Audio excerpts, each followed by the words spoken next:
Welcome back, AP. So, this is pretty much why I try to run home every day. Hey, baby. All right, anyway, let's try not to keep this too long. Anyway, we left off in class talking about Cromwell and the Lord Protectorate and the protectorate that he established after his rump parliament, right? Talked about how he almost single-handedly won the English Civil War when he led the Roundheads. Do you not want to talk about European history?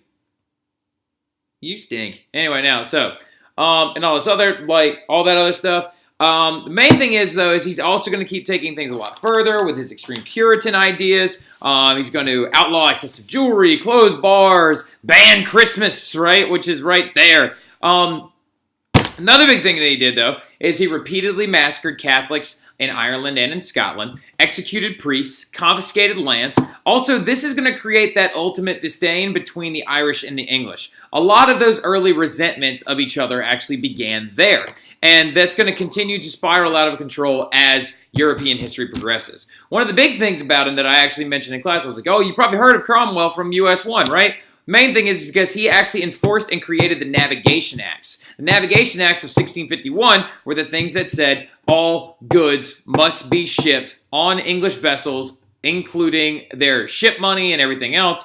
And a big part of this is it created an embargo on the American colonies, preventing them from being able to sell to anyone else, even if the price was better. So this is one of those early acts that actually went against the colonists and their free will of trade, right? So early forms of the American Revolution actually started under Cromwell in 1651. Now, funny thing about the English and the French and everybody else in most of European history is the fact that they never stay in one place for very long. So restoration is going to follow Cromwell, mainly because the protectorate is going to fail following Cromwell's death. Rufio, can you sit up? If I move, what are you going to do? Anyway, so following Cromwell's death, the protectorate will fail. His son actually tried to take over, but it was very ineffectual, and he wasn't very good as a leader at all. And in 1660, the old English government is going to be restored following the exile and what's the word I'm looking for? Dethronement, I guess, of his son. So, funny thing about it is Charles II, son of the executed Charles I, is going to be restored as king and so brings back the Stuart family to the monarchy. Wait, what? You had that entire shenanigans and the entire Civil War just to bring the same people back into power, right? Now, he's going to bring back both houses of Parliament. So, because the main thing is he has to try and find some way to concede and try and actually make it so the English people like him so he doesn't also die along with everybody else. But he brings back both houses of Parliament as well as the Anglican Church, okay? So that's big, very major things about Cromwell, right? Or not Cromwell, Charles II, right? So the two big problems that are facing Charles II when he comes back into power is his relationship with Parliament and attitudes towards Puritans and Catholics as well, because he's got an extreme amount of separation from the both of them, right? Because he himself is an Anglican, so this is going back towards the pre-Reformation styles of everything.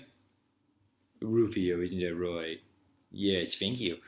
So the big one, first and foremost, though, is going to be his relationship with Catholics, right? So the Test Act is actually going to be one of his early acts as king. However, it is going to be a massive failure. So it's going to actually outlaw political influence and teaching of other religions. So Catholics were not allowed to hold public office. They were not allowed to work in certain public sectors of the government. They also weren't allowed to openly practice their religion in front of the masses or crowds or in public venues. So this is not going to work. And right here I wrote the William Penn example. You can put like a little star next to it if you want. You can jot down this little story really fast if you really feel like it. The William Penn example, though, is actually William Penn was having public meetings of his Friends Society because he was a Quaker. And this is back when he was actually still in England. And actually, they're going to bring him to trial with the Test Act, but the entire jury, because it was appointed by the entire jury believed that William Penn had not violated any real laws because Quakers are non-violent, they're non-Protestant, they're like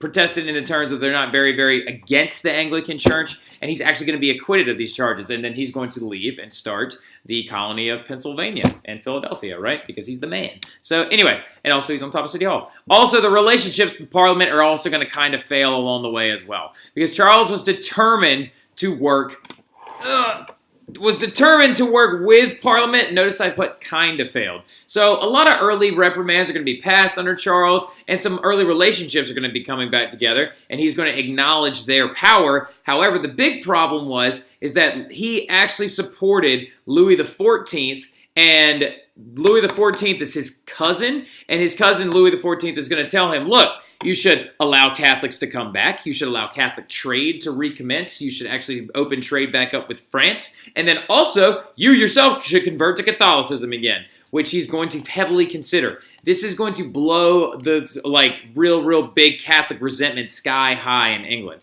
But it's going to get way worse. Sorry, these two right here, these two come after these two.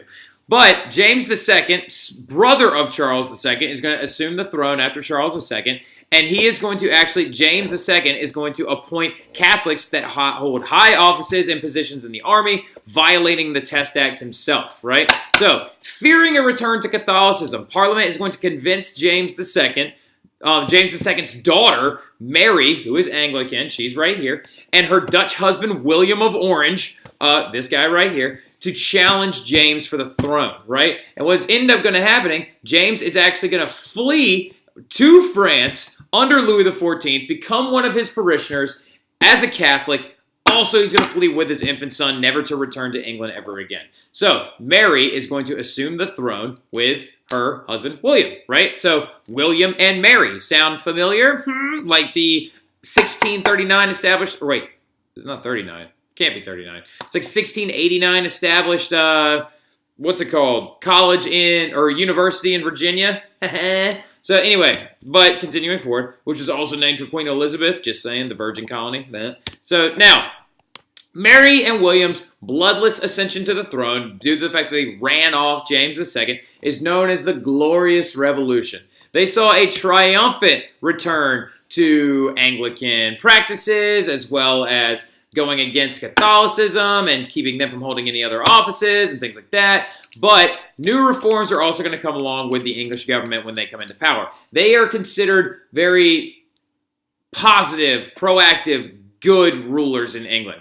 They are going to split the they're going to split power between themselves, the ruling class, the king, and Parliament, and establish Parliament's dominance in many ways. Parliament is going to have to be called once every 3 years, bare minimum. They're going to ratify the English Bill of Rights, protecting the basic rights of all English people under the new reign of the monarchy.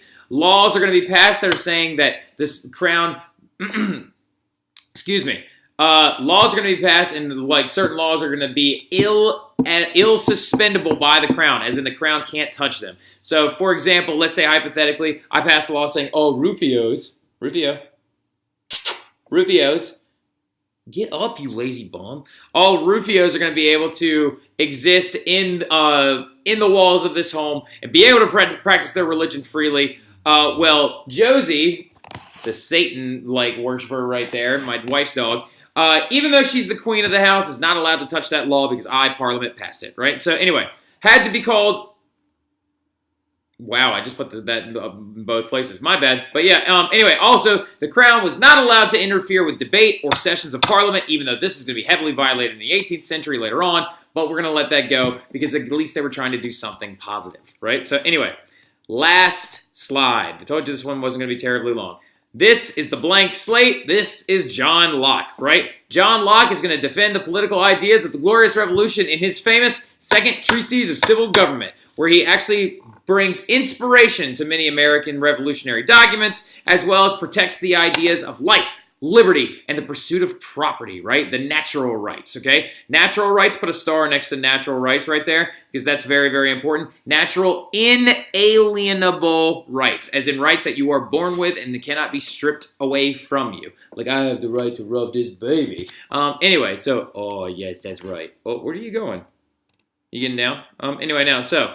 Under a tyrant, for example, of natural rights, under a tyrant, the people had the right to a rebellion, right? So, according to John Locke, he also believes that all people are born like this, right? He is an empiricist philosopher. He believes that you are born as a blank slate, and your life passes experience on to you, and you are a person are nothing but your experiences up to this point, right? I love John Locke. I think he's a phenomenal philosopher. So to go over the things we talked about so far in this flip, we talked about Charles II and his return after they brought back the throne and reformed the old ways of the government in England, right? The what did we call it?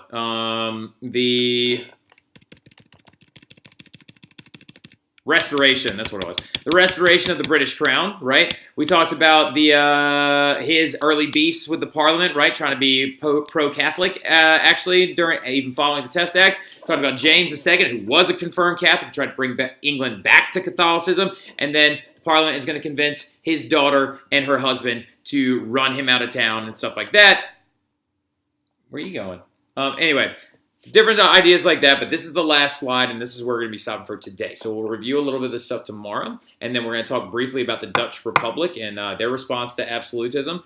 And we might even play like a little review game just because tomorrow. I don't know. We'll have to see, right? So I will talk to you guys tomorrow, though, okay? And this is my baby. This is Rufio and I signing off. Y'all have a great evening, AP.